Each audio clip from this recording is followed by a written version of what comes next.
Hi all, Vanakkam, Vandanam, Namaste and welcome back to our channel Supply Krishna.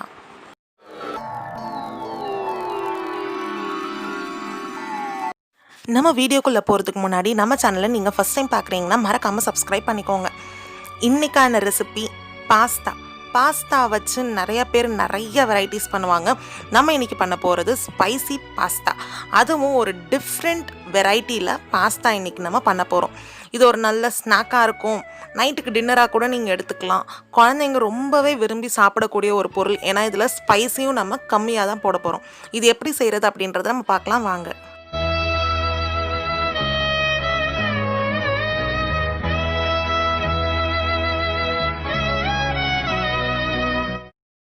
Pasta செய்கிறதுக்கு ரொம்பவே இம்பார்ட்டண்ட்டான thing pasta தான். அதை நான் இன்றைக்கி 1/4 கிலோ எடுத்து வச்சுருக்கிறேன். இந்த 1/4 கிலோவை நம்ம என்ன பண்ண போகிறோம்னா தண்ணியில் போட்டு நல்லா கொதிக்க விட போகிறோம். அது மட்டும் இல்லாமல் அந்த தண்ணியில் கொஞ்சமாக சால்ட்டும் கூடவே 1 டேபிள் ஸ்பூன் ஆயிலும் ஊற்றி பாயில் பண்ண போகிறோம்.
அந்த ஆயில் உப்பு சேர்த்த தண்ணியில் நம்ம பாஸ்தாவை நல்லா மிக்ஸ் பண்ணி விடலாம்.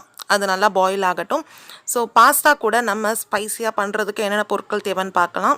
4 பெரிய வெங்காயம் பொடியாக நறுக்கி எடுத்து வச்சுருக்கிறேன்.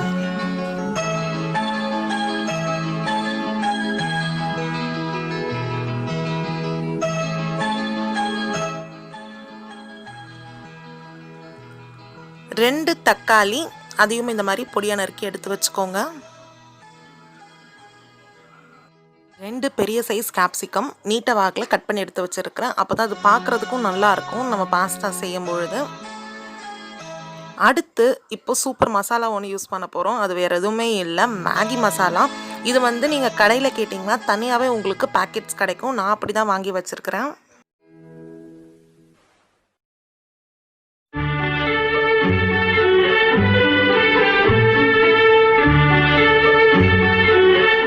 அளவு உப்பு வந்து 1 சிட்டிகை போட்டால் போதும். ரொம்ப கம்மியாகவே யூஸ் பண்ணுங்கள். ஏன்னா ஆல்ரெடி பாஸ்தாவில் நம்ம உப்பு போட்டு வேக வச்சுருக்கிறோம். 2 முட்டை வந்து 4 கூட நீங்கள் போட்டுக்கலாம். போட உங்களுக்கு டேஸ்ட் வந்து இன்க்ரீஸ் தான் ஆகும். 1 டீஸ்பூன் அளவுக்கு மிளகாய்த்தூள்.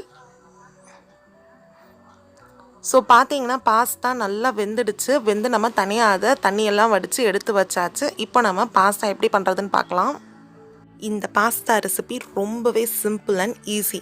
இதை நம்ம பண்ணுறதுக்கு நம்ம எடுத்து வச்சுருக்கிற பொருள் ஒன்றா போட்டு வதக்கிக்க போகிறோம். அவ்வளோதான்.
ஒரு காய்கறியாக போட்டு நம்ம வதக்கும் போதே கலர்ஃபுல்லாக இருக்குது. அது மட்டும் இல்லாமல் அரோமா வேறு லெவலில் வருது.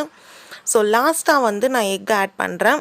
ஸோ ஒரு சிலருக்கு எக் வந்து முன்னாடி ஆட் பண்ணுறதுக்கு பிடிக்கும். எனக்கு பர்சனலாக எக் வந்து பாஸ்தாவில் லாஸ்ட்டாக எக் பாஸ்தாவாக இருக்கட்டும், மேகியாக இருக்கட்டும், லாஸ்ட்டாக ஆட் பண்ணால் இன்னும் உங்களுக்கு அந்த க்ரீமி கன்சிஸ்டன்சி கொடுக்கும், டேஸ்ட்டும் இன்க்ரீஸ் ஆகும். ஸோ உங்களுக்கு 4 எக் வேணும்னாலும் நீங்கள் போட்டுக்கலாம். நான் இங்கே 2 தான் போடுறேன்.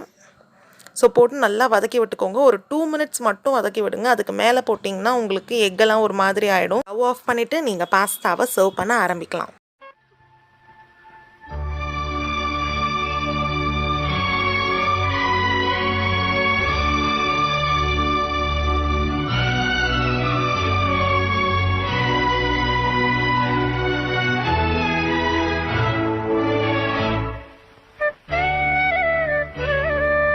நீங்கள் மறக்காமல் வீட்டில் ட்ரை பண்ணி பார்த்துட்டு எப்படி இருந்துச்சுன்றதை என்னோட கமெண்ட் பாக்ஸில் ஷேர் பண்ணிக்கோங்க. இன்ஸ்டாவில் இந்த ரெசிபியை போட்டு என்னை டேக் பண்ணி விடுங்க. அது மட்டும் இல்லாமல் இந்த வீடியோ உங்களுக்கு பிடிச்சிருந்துச்சுன்னா லைக் பண்ணுங்கள், உங்கள் ஃப்ரெண்ட்ஸோட ஷேர் பண்ணிக்கோங்க. மறக்காமல் நம்ம சேனலுக்கு சப்ஸ்கிரைப் பண்ணிக்கோங்க. பக்கத்தில் இருக்க பெல் ஐக்கனையும் புது புது அப்டேட்ஸ்க்காக கிளிக் பண்ணிக்கோங்க.